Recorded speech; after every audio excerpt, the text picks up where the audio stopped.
فرما رہے ہیں کہ جو جانور اتنا لنگڑا ہے کہ فقط 3 پاؤں سے چلتا ہے، صرف 3 پاؤں سے چلتا ہے، چوتھا پاؤں رکھا ہی نہیں جاتا، یا چوتھا پاؤں رکھتا تو ہے لیکن اس سے چل نہیں سکتا، اس کی بھی قربانی درست نہیں ہے۔ اور اگر چلتے وقت وہ پاؤں زمین پر ٹیک کر چلتا ہے اور چلنے میں چوتھے پاؤں کا سہارا لگتا ہے لیکن لنگڑا کر چلتا ہے تو اس کی قربانی درست ہے، جائز ہے۔ جو جانور اندھا ہو، کانا ہو، یا ایک آنکھ کی تہائی روشنی یا اس سے زیادہ جاتی رہی ہو، یا ایک کان تہائی یا تہائی سے زیادہ کٹ گیا ہو تو اس جانور کی قربانی بھی جائز نہیں ہے۔ آج ہم آپ کو جانور کے وہ عیب بتائیں گے جن عیب کی وجہ سے قربانی جائز نہیں۔ جیسے کہ فرما رہے ہیں کہ سب سے پہلے فرمایا سال بھر سے کم کی بکری درست نہیں، بکری کم سے کم سال بھر کا ہو، جب پورے سال بھر کا ہو تب قربانی درست ہے، اور اونٹ 5 سال کا کم سے کم ہو،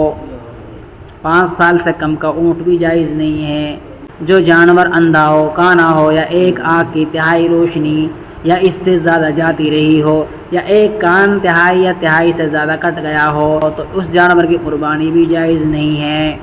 فرما رہے ہیں کہ جو جانور اتنا لنگڑا ہے کہ فقط 3 پاؤں سے چلتا ہے، صرف 3 پاؤں سے چلتا ہے، چوتھا پاؤں رکھا ہی نہیں جاتا، یا چوتھا پاؤں رکھتا تو ہے لیکن اس سے چل نہیں سکتا، اس کی بھی قربانی درست نہیں ہے۔ اور اگر چلتے وقت وہ پاؤں زمین پر ٹیک کر چلتا ہے اور چلنے میں چوتھے پاؤں کا سہارا لگتا ہے لیکن لنگڑا کر چلتا ہے تو اس کی قربانی درست ہے، جائز ہے۔ فرما رہے ہیں اتنا دبلا بالکل مریل جانور کے جس کی ہڈیوں میں بالکل گودا نہ رہا ہو، اس کی قربانی درست نہیں ہے۔ اور اگر اتنا دبلا نہ ہو تو دبلے ہونے سے کچھ حرج نہیں ہے، اس کی قربانی درست ہے، لیکن موٹے تازے جانور کی قربانی کرنا زیادہ بہتر ہے۔ جتنا اچھا موٹا تازہ جانور ہوگا اتنا ہی زیادہ آپ کو ثواب ملے گا۔ فرما رہے ہیں کہ جس جانور کے بالکل دانت نہ ہو اس کی قربانی درست نہیں ہے، اور اگر کچھ دانت گر گئے لیکن جتنے گرے ہیں ان سے زیادہ باقی ہیں تو اس کی قربانی درست ہے، جائز ہے۔ آگے فرما رہے ہیں کہ جس جانور کے پیدائش ہی سے کان نہیں ہے اس کی قربانی درست نہیں ہے، اور اگر کان تو ہیں لیکن بالکل ذرا سے چھوٹے چھوٹے ہیں تو اس کی قربانی درست ہے۔ آگے فرما رہے ہیں کہ جس جانور کے پیدائش ہی سے سینگ نہیں ہے، یا سینگ تو تھے لیکن ٹوٹ گئے، اس کی قربانی درست ہے۔ فرما رہے ہیں کہ خصی بکرے اور مینڈھے کی بھی قربانی درست ہے، جس جانور کی خارش ہو اس کی بھی قربانی درست ہے، البتہ اگر خارش کی وجہ سے بالکل لاغر کمزور ہو گیا ہو تو پھر جائز نہیں ہے۔ قربانی کا گوشت آپ کھاوے، اپنے رشتے ناتے کے لوگوں کو دے دے اور فقیر و محتاجوں کو خیرات کرے، اور بہتر یہ ہے کہ کم سے کم تہائی حصہ خیرات کرے، خیرات میں تہائی سے کم ہی نہ کرے، لیکن اگر کسی نے تھوڑا ہی گوشت خیرات کیا تو بھی گناہ نہیں ہے۔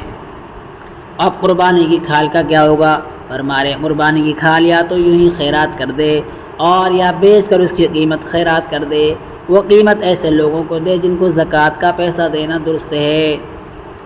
فرما رہے ہیں اگر کھال کو اپنے کام میں لاوے، جیسے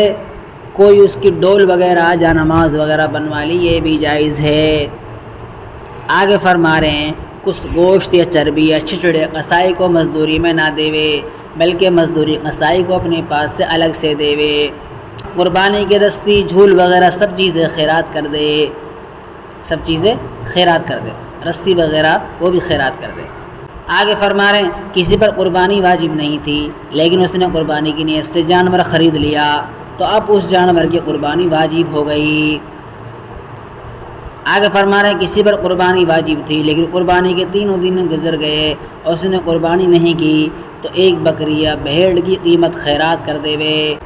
فرما رہے ہیں اگر اپنی خوشی سے مردے کے ثواب پہنچانے کے لیے قربانی کرے تو اس کے گوشت میں سے خود کھانا، کھلانا یا بانٹنا سب درست ہے، خود بھی کھا سکتے ہیں، آپ بانٹ بھی سکتے ہیں اگر اپنی خوشی سے آپ نے کسی مردے کی طرف سے، جس طرح اپنی قربانی کا حکم ہے وہی حکم ہے۔ لیکن اگر کوئی مردہ وصیت کر گیا ہو کہ میرے ترکے میں سے میری طرف سے قربانی کی جاوے اور اس کی وصیت پر اسی کے مال سے قربانی کی گئی تو اس قربانی کے تمام گوشت وغیرہ کا خیرات کر دینا اب واجب ہے۔ اگر کوئی شخص یہاں موجود نہیں اور دوسرے شخص نے اس کی طرف سے بغیر اس کے امر کی قربانی کر دی، بغیر اس کے حکم کی قربانی کر دی تو یہ قربانی صحیح نہیں ہوئی۔ اگر ایک جانور میں کئی آدمی شریک ہیں اور وہ سب گوشت کو آپس میں تقسیم نہیں کرتے بلکہ ایک ہی جگہ فقراء و احباب کو تقسیم کرنا یا پکا کر کھانا کھلانا چاہیں تو بھی جائز ہے، اگر تقسیم کریں گے تو اس میں برابری ضروری ہے۔ آگے فرما رہے ہیں قربانی کی کھال کی قیمت کسی کو اجرت میں دینا جائز نہیں۔ فرما رہے ہیں کہ قربانی کا گوشت کافروں کو بھی دینا جائز ہے، یہ بھی ایک اہم مسئلہ ہے، قربانی کا گوشت کافروں کو بھی دینا جائز ہے، بشرطے کہ اجرت میں نہ دیا جائے۔